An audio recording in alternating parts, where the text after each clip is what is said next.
Queridos irmãos, abram as Bíblias, ou a sua Bíblia, no livro do Apocalipse, capítulo número 2.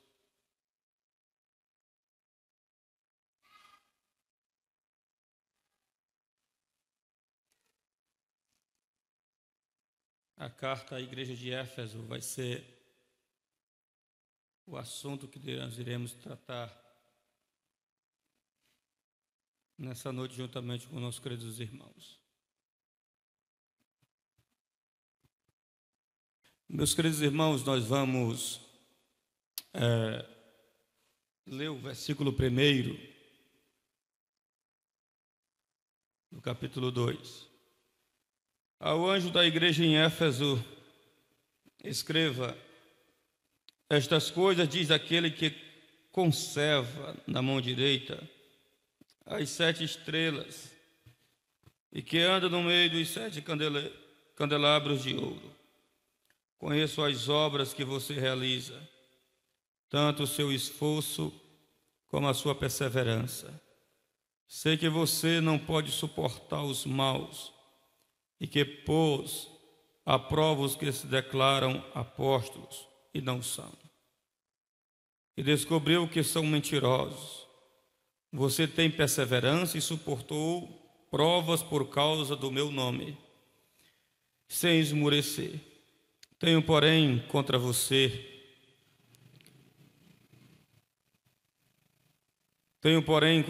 o seguinte: você abandonou o seu primeiro amor. Lembre-se por de onde você caiu, arrependa-se e volte à prática das primeiras obras. Se você não se arrepender, virei até você e tirarei o seu candelabro do lugar dele. Mas você tem o seu favor o fato de que odeia as obras dos nicolaítas, as quais eu também odeio. Quem tem ouvido, ouça o que o Espírito diz às igrejas. Ao vencedor darei o direito de se alimentar da árvore da vida que se encontra no paraíso de Deus. Amém? Permaneça com a sua Bíblia aberta, porque a Bíblia e o púlpito é o trono onde o Senhor ele se assenta, e a pregação expositiva é o cetro onde ele governa sobre a sua igreja. Então, os irmãos, mantenham-se com a sua Bíblia aberta em nome do Senhor Jesus. É perceptível nas 7 cartas apresentarem um paralelismo longo e outros mais curtos. Você vai perceber isso no decorrer das 7 cartas que aqui eles vão enviar em direção à igreja. As cartas são endereçadas às 7 igrejas da Ásia Menor. A Ásia Menor seria a atual Turquia, como já falamos aqui na introdução aqui do livro do Apocalipse.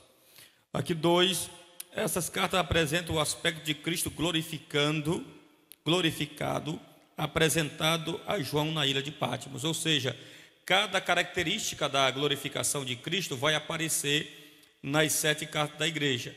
Ele vai aparecer como aquele que tem a espada de 2 gumes saindo da sua boca, ele vai se retratar com uma igreja. Os seus olhos como chama de fogo, ele vai retratar com outra igreja. E assim por diante, ele vai tratando com o povo de Deus. Aqui nós vamos ver um outro ponto interessante, que ele, dentro dessas 7 cartas, as igrejas, essas 7 igrejas da Ásia, que são igrejas modelo, e também representa a igreja atual.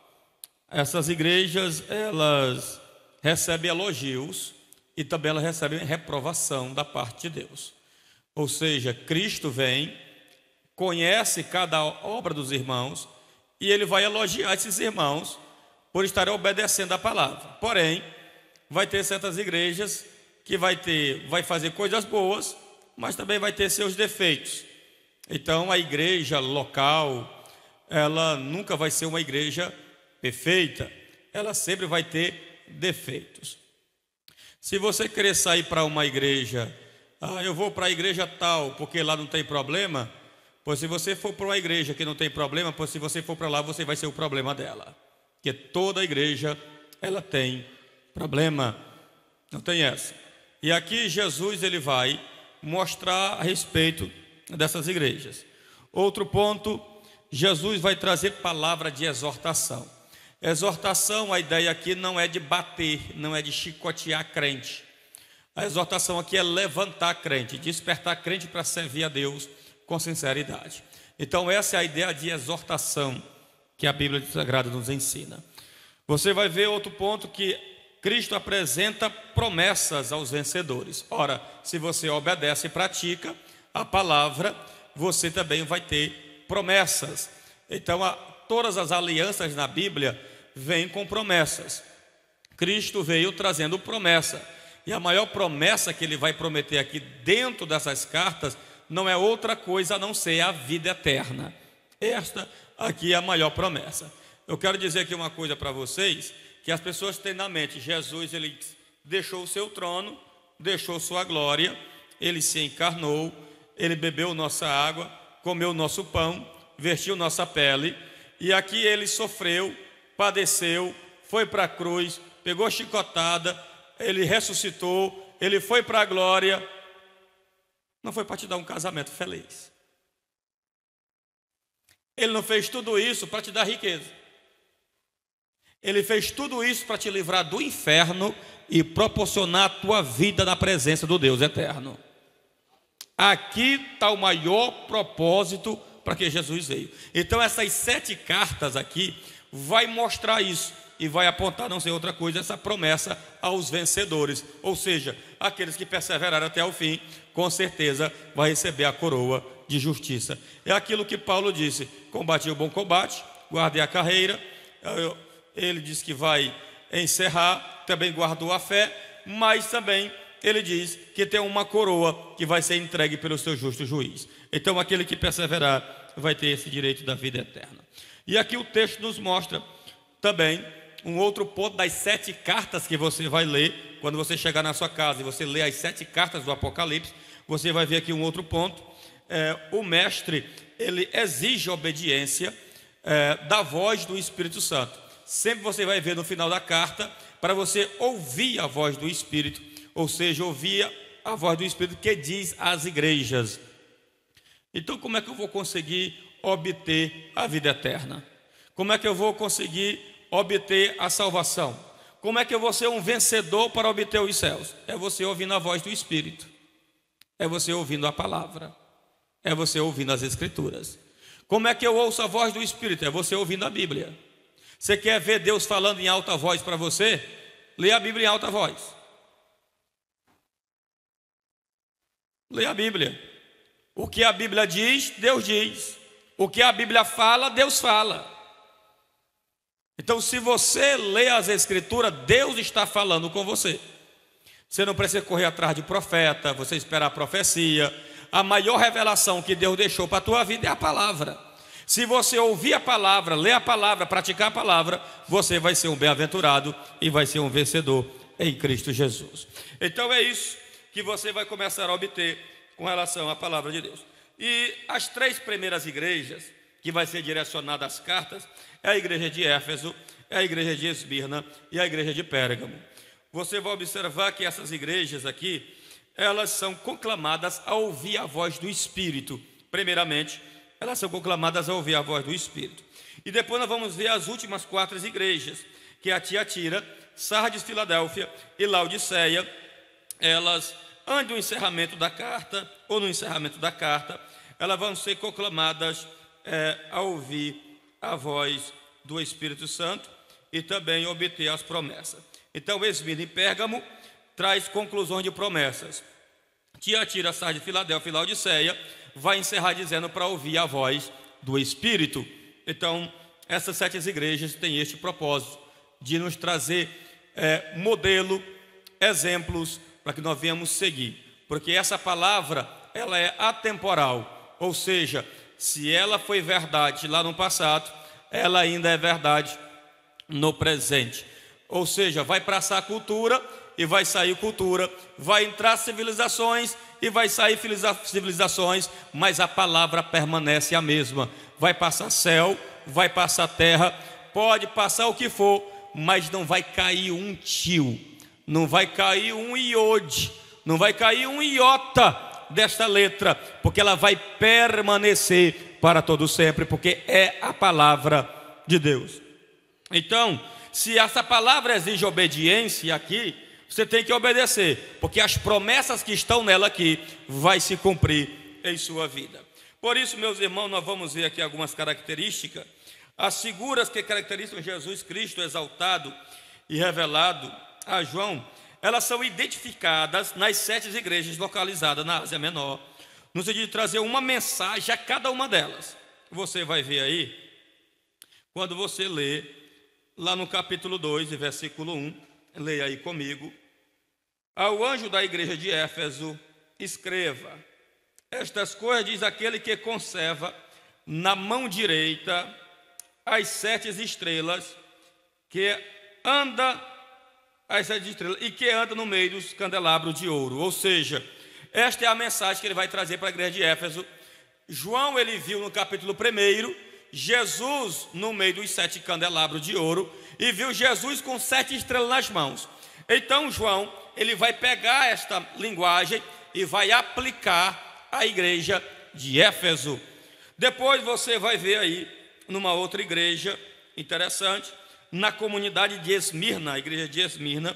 Nós vamos aí para o capítulo de número 2, leia comigo aí o versículo 9 de Apocalipse. Conheço a tribulação, eu conheço a tribulação, pela qual você está passando, a sua pobreza, embora você seja rico, e a blasfêmia do que declaram os judeus, e são sendo isto assim sinagoga de Satanás. Não tenha medo das coisas que você vai sofrer, e as que o diabo está para lançar algum de vocês na prisão. Aí o texto diz, no versículo de número 8 diz: estas coisas diz o primeiro e último, que este morto e tornou a viver. Aí no versículo 8. Quando você vai para o capítulo 1, o que é que Jesus disse? João, aqui quem está morto e que agora quem está vivo.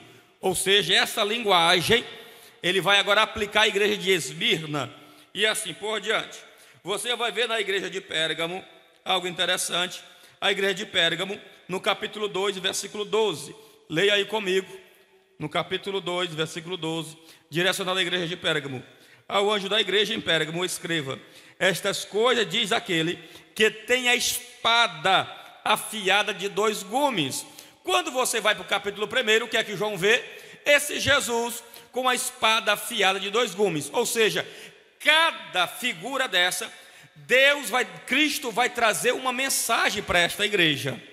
Uma mensagem para cada igreja. E para a igreja de Éfeso não vai ser diferente. E nós vamos observar esses pontos interessantes para que você venha compreender. Nós vamos saltar aqui devido ao tempo.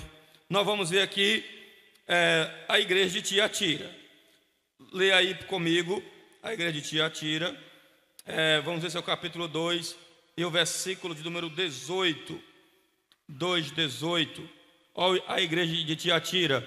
Ao anjo da igreja em Tiatira escrevo: estas coisas diz o Filho de Deus, que tem os olhos como chama de fogo. Quando você vai para o capítulo 1, João tem a visão desse Cristo como os olhos como chama de fogo. Ou seja, Jesus não se revelou naquele corpo glorificado à toa. Cada compartimento daquele corpo glorificado tem uma mensagem para cada igreja dessa. E é isso que nós vamos estar observando quando nós formos olhar e trazer a exposição de cada carta dessa para a edificação do povo de Deus. Meus queridos irmãos, para a igreja de Filadélfia, vai falar sobre as chaves, que ele tem a chave, ele abre e ninguém fecha, se ele fechar, ninguém abre. Quando você vai ver lá no capítulo 1, Jesus brada e diz que tem as chaves da morte e do inferno. Chave aqui é a autoridade que Jesus vai retratar. Então tem uma linguagem ser aplicado para cada igreja. Agora, quando você vê o que é a igreja de Éfeso, quem fundou a igreja de Éfeso? Lógico, o maior pregador do cristianismo, o maior fundador de igreja do cristianismo, o maior teólogo do cristianismo, que foi o apóstolo Paulo. Foi ele que fundou essa igreja ali em Éfeso. Ele chega ali, ele prega a palavra, ele passa 3 anos naquela cidade e ele abala aquela cidade através da pregação do evangelho. Ali feiticeiro vai queimar os seus livros de feitiçaria. Ali simplesmente homens poderosos vão se render a Cristo, porque ele está pregando a palavra. E Paulo, ele é o fundador desta igreja e ele tem essa responsabilidade. Nós vamos ver um outro ponto, que ele escreveu carta a essa igreja. E ele trouxe, quando você lê a carta à igreja de Éfeso, que é uma carta da prisão, Paulo está preso, ele escreve para quem? Ele escreve para a igreja de Éfeso. Quando você lê a carta de Éfeso, escrita pelo apóstolo Paulo. Agora, o que é Éfeso? Éfeso é conhecida, Inácio, um dos pais da igreja, diz que Éfeso era uma rota dos mártires, aonde os cristãos eles eram capturados, eles passavam por Éfeso, eles eram levados para Roma, para ali serem devorados por tigres e por feras no Coliseu de Roma. Então Éfeso seguia esta rota em direção a Roma. Meus queridos irmãos, e quando nós vamos começar a observar, aqui no capítulo 2, versículo 1, direcionado à igreja de Éfeso, e a carta vai ser direcionada ao anjo da igreja. Olha aí comigo. Ao anjo da igreja em Éfeso escreva: estas coisas diz aquele que conserva na mão direita as 7 estrelas e que anda no meio dos 7 candelabros de ouro. Embora boa parte do Apocalipse se encontre em referência aos anjos, mas muitas, você vai ver, quando você começa a ler o Apocalipse, você vai ver falar muito sobre os anjos, muito. Só que esse anjo aqui que Apocalipse está tratando, no capítulo 2, não é os anjos que estão no céu, não é os anjos que auxiliam Deus no mundo espiritual. Esse anjo que ele fala aqui é o pastor. É o pastor. Então, o que Jesus não procurou não foi a dirigente do círculo de oração. Ele procurou o pastor da igreja. Ele não procurou, não foi o líder de mocidade. Ele procurou, foi o pastor da igreja. Ele não procurou, não foi o secretário da igreja. Ele procurou o pastor da igreja. Por quê? Porque quem tem autoridade sobre a igreja é o pastor. Por isso que ele procurou o pastor. Jesus não foi procurar um membro, um irmão que senta aí. Ele é importante, ele foi lavado pelo sangue de Jesus? Foi. Porém, em função, o pastor, ele é procurado por Jesus para fazer a leitura da carta para a igreja. Ou seja, quem tem responsabilidade de ensinar a igreja, de exortar a igreja, de chamar a igreja, não é outro, é pastor. É pastor que ensina, é pastor que orienta, é pastor que chama. Então, observe que o texto diz que aqui procura o anjo da igreja, o pastor da igreja. Agora observa, Jesus, ele respeita a autoridade que ele colocou na igreja. E tem muitos crentes que precisam aprender com Jesus. Respeitar a autoridade constituída na igreja. Porque tem crente bom para falar de pastor. Tem crente linguarudo para falar mal de pastor. Tem crente que quer administrar a igreja no lugar do pastor. Ah, mas eu sou da família mais velha. Tu pode ser o mais velho daqui. Tu pode ter fundado a igreja do bairro Novo. Mas quem é a autoridade instituída pela igreja é o pastor, porque foi Deus quem constituiu. E você deve respeitar. É por isso que tem muitos crentes frustrados na vida, porque não respeita pastor, não respeita a autoridade sacerdotal e pastoral.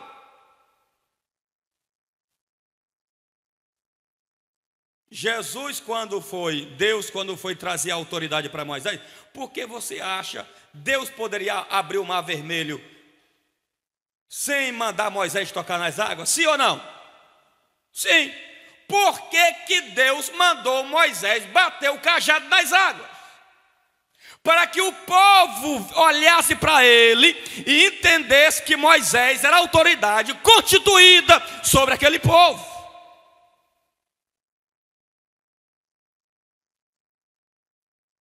Tem que respeitar o pastor. Aí chama o pastor. E aí, fulano? E aí, Beltrano? E aí, Josias? E aí, Natanael? Está errado, é pastor.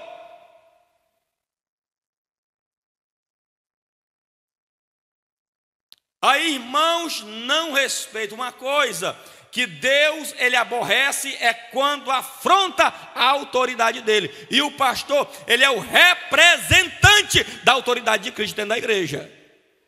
Quando você fala mal de um pastor, tu está falando daquela pessoa que ele escolheu e colocou dentro da igreja. Eu não gosto da administração do pastor, pois trabalhe para Jesus. Respeite a nova administração. Tem irmão que fica dizendo: o pastor fulano fazia isso, agora o outro não faz isso. O fulano vendia tantos ingressos, agora o outro não vende mais nada. Tu não está crente, irmão, precisa se converter.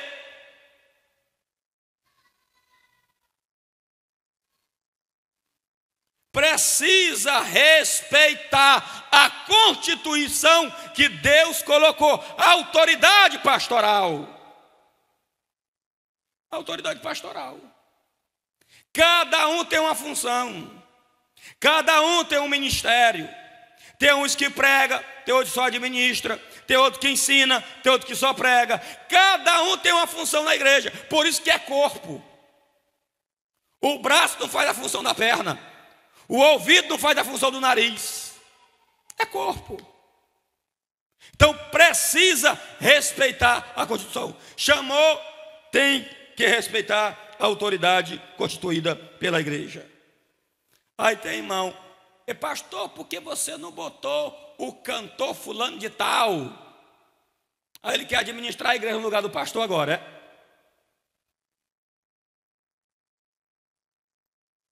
Ele quer dirigir o culto. Ele foi constituído. Então aqui Jesus procurou a autoridade da igreja. Jesus procurou, respeitando o pastorado. Por isso, meus irmãos, que nós devemos entender a questão da fidelidade para com a palavra do Senhor. Respeito para com a autoridade constituída. Nós vamos ver mais a questão, qual é a ideia de ser pastor aqui? Um mensageiro. Ele é um mensageiro do Senhor. Ele tem a responsabilidade de trazer a mensagem do Senhor para a igreja, o ensino para a igreja. Por isso que o pastor, ele tem que meditar, ele tem que ler, ele tem que orar, ele tem que passar meditando para trazer o ensino fiel das Escrituras. E a igreja precisa valorizar. Por quê? Porque o pastor está orando, o pastor está estudando, para ele trazer a mensagem. O profeta não é o profeta de fora, o profeta maior é o pastor da igreja. Tem gente que gosta de ouvir pregador de fora, que não conhece, nunca viu, não sabe a vida, e o pastor dele, é o pastor que vai pregar. Não. O pastor eu ouço todo dia. Rapaz, mas uma festa dessa, por que não botou um pregador de fora? Tem que ser, a gente ouve ele toda sexta, todo domingo, todo sábado. Sabe por quê? Qual é o problema? Nós estamos preocupados com oradores e estamos nos esquecendo do conteúdo. Foi o que Paulo disse para a igreja de Corinto: eu não prego palavras persuasivas de sabedoria humana, mas eu prego na demonstração do poder e do Espírito. Eu prego a sabedoria de Deus, que é Cristo. Por quê? Porque Corinto era a capital da Caia, ficava na região grega, e os gregos valorizavam a oratória, e Paulo não falava muito bem. Então eles olhavam o discurso, eles preferiam ler Paulo do que ouvir Paulo. Por quê? Porque eles estavam mais preocupados com quem falava do que com o conteúdo. O que é o importante não é o pregador, é a pregação. O que é importante não é a mensagem, é o mensageiro. O que é importante não é simplesmente não é o missionário, mas é a missão que ele foi entregue a ele, que é a palavra de Deus, é o evangelho. Precisamos deixar de olhar para homens e olhar para a mensagem que é a palavra do Senhor. Então, o homem ele é só um mensageiro. O pregador só é isso, ele é só um mensageiro. Ele só é um homem que está para ensinar a palavra, só isso. Então nós vamos ver um outro ponto que você vai observar em relação a esta igreja. É quando você lê Hebreus capítulo 13, versículo 17. Se você quiser acompanhar a sua Bíblia, diz assim: obedeça aos seus líderes e seja submisso a ele. Aqui não é o pastor Nathanael está inventando, não. Abra a sua Bíblia, lá em Hebreus. É por isso que é culto de ensino. Abra a sua Bíblia, pegue sua caneta, pegue o seu caderno e anote. Porque você falar na ignorância, Deus até releva, mas tu falar sabendo, o negócio complica. Aí hoje você vai saber. Se você não conhecer esse texto, vai conhecer hoje. Olha o que diz Hebreus capítulo 13, versículo 17. Obedeça aos seus líderes e seja submisso a eles, pois zelam pela alma de vocês, com quem deve prestar contas, que eles possam fazer isto com alegria e não gemendo. Pastor não vai estudar a Bíblia gemendo, se reclamando. Eita, hoje é sexta-feira. Oh meu Deus, tem que ensinar aquele povo. Deus não se agrada. Oh meu Deus, eu tenho que levantar de madrugada. Eu tenho que orar pelos crentes. Eu tenho que orar pelo irmão que está lá na feira. Eu tenho que orar pelo irmão que está lá no comércio. Ele não pode fazer isso gemendo. O pastor ele se levanta e dobra os seus joelhos. Você muitas vezes está dormindo, o teu pastor está orando por ti. Tu está trabalhando, o teu pastor está orando por ti. A você falar mal do teu pastor, tu não sabe a comunhão que ele teve com ele de madrugada. É por isso que é ter bastante cuidado quando você abrir a boca. Você não sabe a comunhão que o pastor teve com Deus às 4 horas da madrugada, clamando e orando por você. Então, obedeçam seus líderes, sejam submissos a eles, pois zelam pela alma de vocês. Como é que zela? Ensinando a palavra. Quando vir um lobo devorador para querer arrancar o dinheiro de vocês, a lã de vocês, conduzir vocês para mau caminho, o pastor, ele é o homem que foi colocado para lutar e dar até a vida dele por vocês. Por isso que Jesus disse: o mercenário, o ladrão, ele pula pela janela, mas o bom pastor, ele dá a vida pelas suas ovelhas. O bode, ele não conhece a voz do pastor. Só quem conhece a voz de pastor é o quê? Ovelha. Então, se o pastor está ensinando, procura ouvir a voz do pastor. Se o pastor está pregando, eita Deus, eu preciso mudar bem aqui. Eita, é verdade. Porque, olha, eu vou dizer uma realidade, uma coisa que J.C. Ryle disse. Um grande teólogo, ele já dizia o seguinte: essa Bíblia aqui, ela é igual ao sol. O teu coração pode ser cera e o teu coração pode ser argila. Quando o sol bate na argila, a argila seca. E quando seca é orgulho, é prepotência. E quando, olha o que foi que Deus fez com Faraó. Ele fazia o quê? Endurecia o coração de Faraó. Tenha bastante cuidado para você não deixar essa palavra endurecer o teu coração. Que o teu coração seja uma cera perante a luz desse sol que é a palavra de Deus, que venha se derreter na presença de Deus. A ideia de derreter aqui é a humildade na presença dele, é se submeter debaixo da sua mão onipotente. É isso. Então tenha bastante cuidado para o seu coração endurecer, porque se endurecer, vira amargura. Se vira amargura, vira pecado. Se vira pecado, você se afasta da igreja. E se afastar da igreja, você vai ser engolido e vai para o inferno. Que o teu coração sempre venha a ser cera quando você ouvir a voz de Jesus falando com você através dessa palavra. Ele vai dizer: eu conheço, Éfeso, as tuas obras. Eu sei tudinho que você faz. Eu sei cada detalhe da tua vida. Essa ideia de conhecer Éfeso está aí no capítulo 1, capítulo 2. Olha o que diz aí no versículo 2. Conheço as obras que você realiza. Tanto o seu esforço, ele vai começar a elogiar Éfeso. Tanto o seu esforço, a sua perseverança. Sei que você não pode suportar os maus. E que pôs a prova os que se declaram apóstolos e não são. E descobriu que são mentirosos. Aqui Jesus pega Éfeso e levanta. E exalta a igreja de Éfeso. Éfeso, tu é uma igreja fervorosa.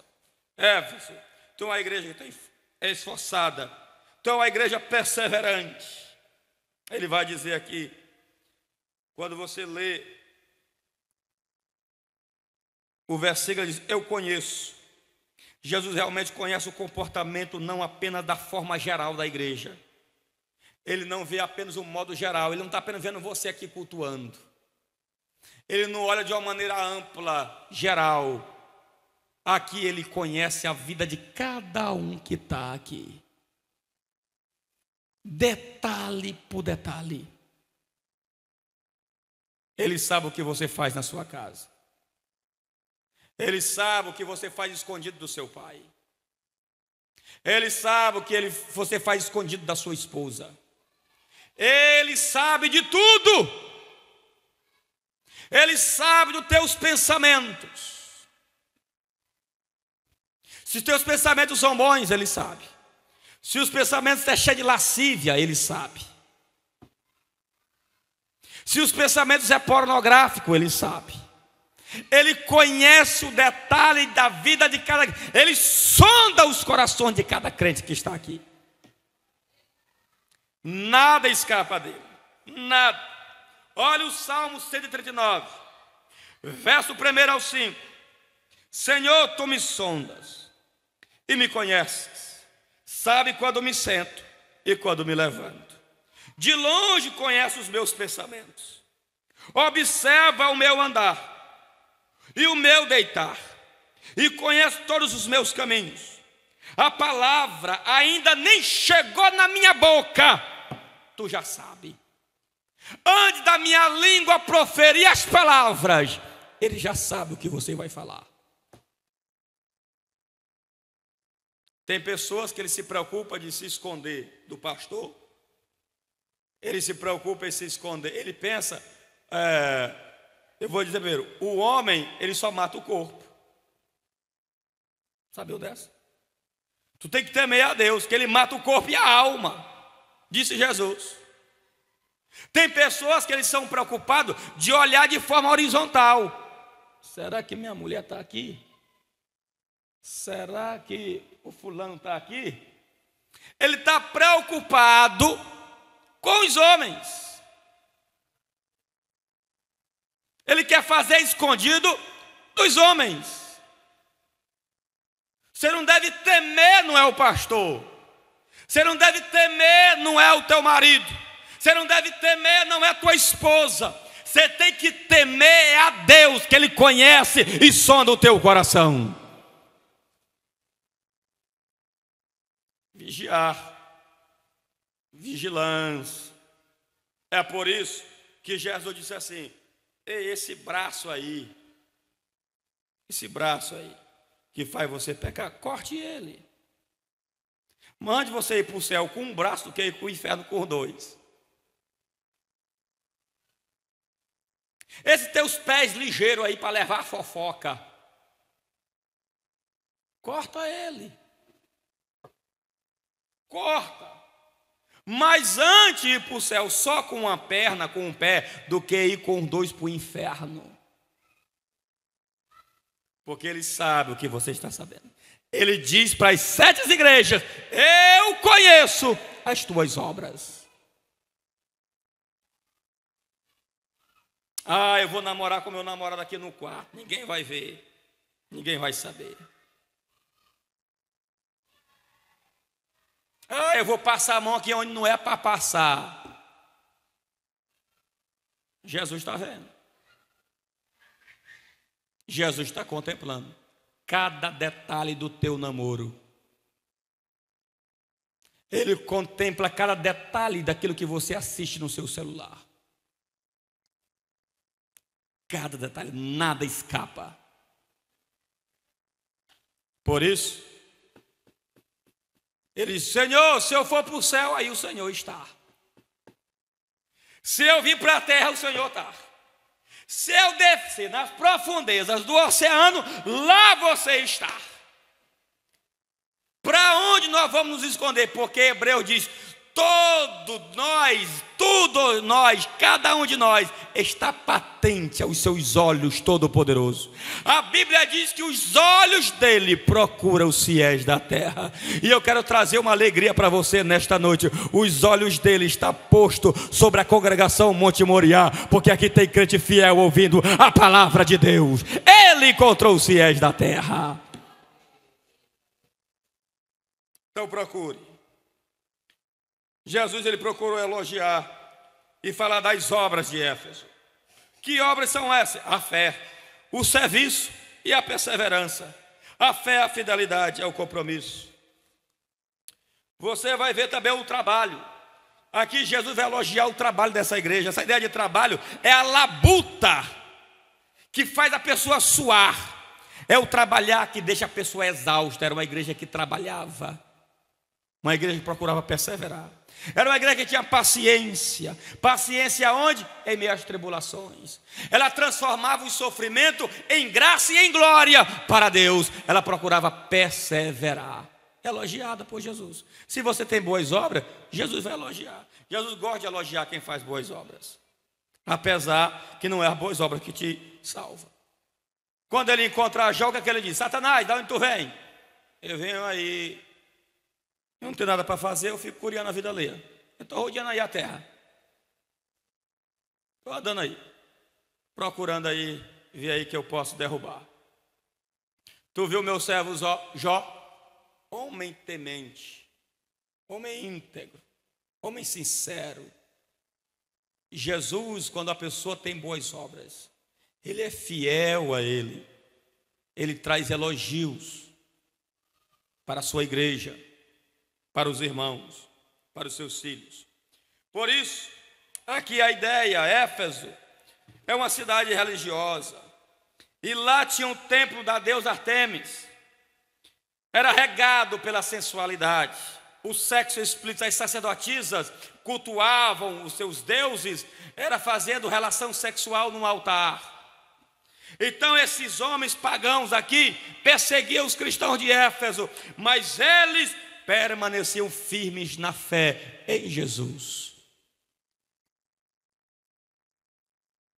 Não deixe que o mundo e os seus prazeres lhe influenciem. Pegue o exemplo da igreja de Éfeso. Aí está cantores com músicas imorais, com danças imorais.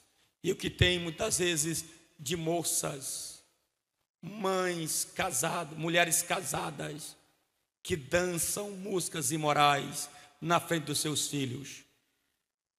Pessoas que colocam no seu story, no seu Instagram, no seu Facebook, músicas imorais. Crentes que fazem isso. Aqui aprenda com a igreja de Éfeso, se mantém firme na fé. Não se envolva nos prazeres dos pagãos, mas permaneça firme em Jesus. Ela tinha zelo pela sã doutrina. Lá tinha os falsos apóstolos, que traziam uma mensagem falsa, uma pregação falsa, um evangelho falso, e eles colocavam à prova e eles viam que era falso. Como é que eles colocavam a prova? Pelo evangelho, pela palavra. Vem pregador de fora aí que profetiza, não prega a Bíblia, só faz grito, só faz pulo, e crente vai ao delírio. Ele não coloca o pregador à prova. Pela palavra. Seja um crente bereano. Pastor, o que é um crente bereano? É aquilo que quando Paulo chegou em Bereia e Paulo começou a pregar, os crentes abriram a Bíblia e começaram a perceber, vamos ver se Paulo está certo.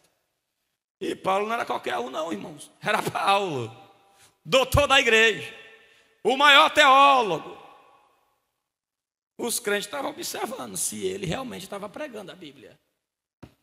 Aí vem um pregador de fora, aí levanta a mão, que eu vou profetizar. Tem um bocado de crente dentro da igreja em pecado. Aí camarada, vai profetizar, tu acha que tu vai receber? Tu não recebe. Se tiver em pecado, não recebe. Recebe cajadada, bênção não. Então, a igreja de Éfeso era uma igreja que procurava preservar a doutrina, a ortodoxia, a sinceridade, a palavra de Deus. Era isso que ela procurava observar. Tem crente que só vai daquilo que ouve.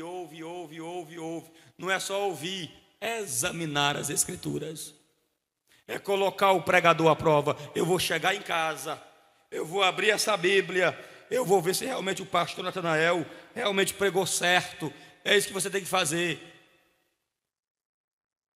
Examinar, ter o zelo, ter o prazer das escrituras.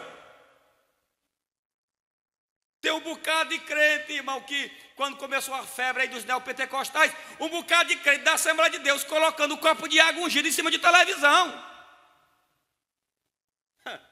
Um bocado de crente atrás de lencinho de pregador. O que é isso? É uma igreja que não coloca o pregador à prova. Ela é levada por vento de doutrina, tudo leva a ele, tudo chama a ele, tudo arrasta a ele. Agora, um crente que é firmado na ortodoxia, que é firmado na palavra, não tem diabo que arranca ele da presença de Jesus, irmãos. Não tem ninguém. Aí ele vai dizer para a igreja: eu tenho contra ti. Eu vou correr aqui que o tempo avançou. Eu tenho contra ti. Agora ele vai começar agora mostrar os erros da igreja de Éfeso. Primeiro elogiou. Uma igreja que trabalha, uma igreja de boas obras, uma igreja perseverante, uma igreja de fé, uma igreja ortodoxa. Agora ele vai mostrar os defeitos da igreja. Eu tenho, porém, contra ti, capítulo 2, versículo 4. Contra você o seguinte: você abandonou o primeiro. Tem muita gente que prega isso daqui, o primeiro amor. É que o irmão, ele era do pula-pula e do grita-grita. Aí o irmão não pula mais nem grita mais. Aí, irmão, você precisa voltar ao primeiro amor. Quando você aceitou Jesus como Salvador, você era tão fervoroso. Quando cantava um hino, você rodopiava. Quando cantava um hino, você batia a palma. Quando cantava um hino, você corria no meio da igreja. Quando cantava um hino, você quebrava a asinha do anjo. Quando o pregador pregava, você pegava um banco, colocava nas costas e arrastava o banco. Você precisa... Daqui não é o primeiro amor que João está falando, não, irmãos. Não é isso, não. O primeiro amor aqui é aquilo que Paulo pregou. E o que foi que Paulo pregou? Éfeso capítulo 5, versículo 1. Seja imitadores de Deus como filhos amados, e andai em amor como Cristo vos amou. Aquele está falando do amor para com o próximo. Aquele amor ensinado. Você tem que amar. Mulher, ama o teu marido. Marido, ame a tua esposa. Esse é o primeiro amor. Ama o teu próximo, ama o teu irmão. Era o que a igreja não estava exercendo. Precisava voltar ao primeiro amor. Cuidar do irmão, cuidar do próximo. Não é? Quando você vê um crente falando mal do seu irmão, ele está longe do primeiro amor. Mas sabe como está longe? Ele, não, mas o irmão é um santo homem de Deus, ele pula. Ah, mas o homem aí ele rodopeia. Ah, o homem aí ele sapateia. Jesus não quer saber se tu pula, se tu grita, se tu rodopeia, se tu fala em línguas. Ele quer saber se você procura obedecer o mandamento que ele estabeleceu. Ame a Deus acima, com toda a tua força, com toda a tua alma, e o teu próximo como a ti mesmo. Você ama o teu irmão?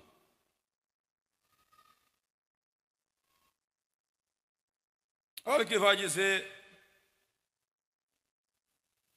1 Coríntios. Olha o que diz aí. Capítulo 13 e versículo 1 em diante. Ainda que eu fale a língua dos homens e dos anjos, se não tiver amor, eu serei como um bronze que soa como um símbolo que retine. Ainda que eu tenha o dom de profetizar, tu pode ser a maior profetisa da igreja. Tu pode ver anjo. Tu pode ver o céu aberto. Você pode falar qualquer tipo de línguas. Se eu não tiver amor, nada eu serei. Nada eu serei. Então volte ao primeiro amor. Se você falava mal do teu irmão, te lembra na caminhada do início da tua fé. Tudo para ti, você olhava o teu irmão, você abraçava. Falava mal de ti, você não ligava nada. Sua vida só era amor. Por isso que a Bíblia diz lá em Romanos: Deus derramou o seu amor em nossos corações por intermédio do seu Espírito. Se esse amor esfriou, procure, mande o Espírito aquecê-lo novamente. Manda aquecê-lo. Pastor, eu quero largar meu marido. Meu amor esfriou por ele. Não existe essa de largar marido.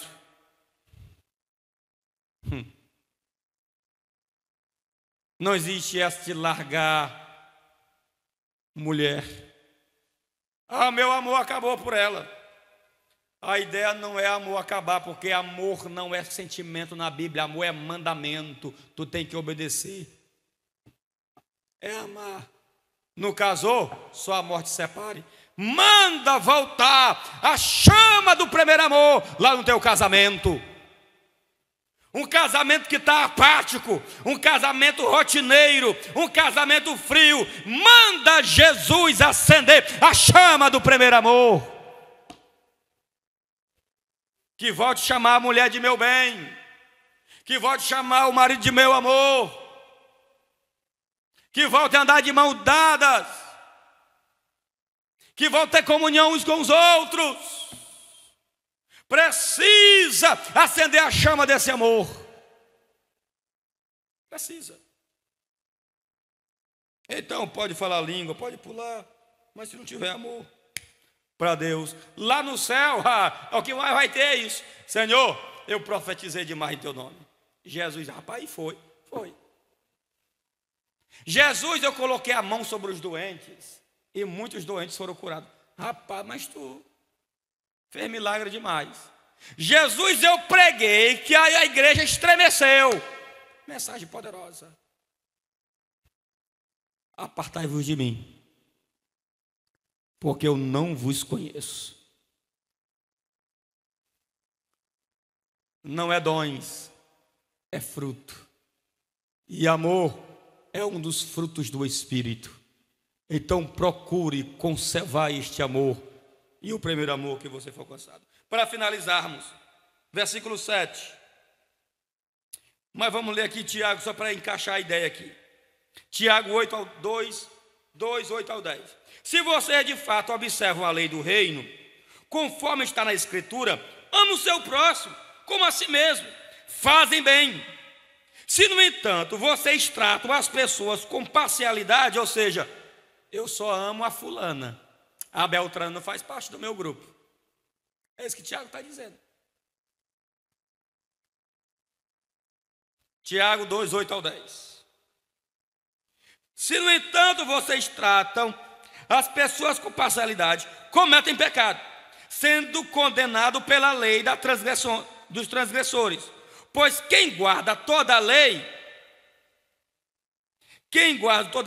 mas tropeça em um só ponto da lei, tu quebrou toda ela. Se tu quebra o ponto do amor, tu quebrou toda a lei, tu quebrou todos os 10 mandamentos. É isso que Tiago está dizendo. Então procure preservar e manda Deus acender a chama do amor pelo próximo. Finalizando, 1:7.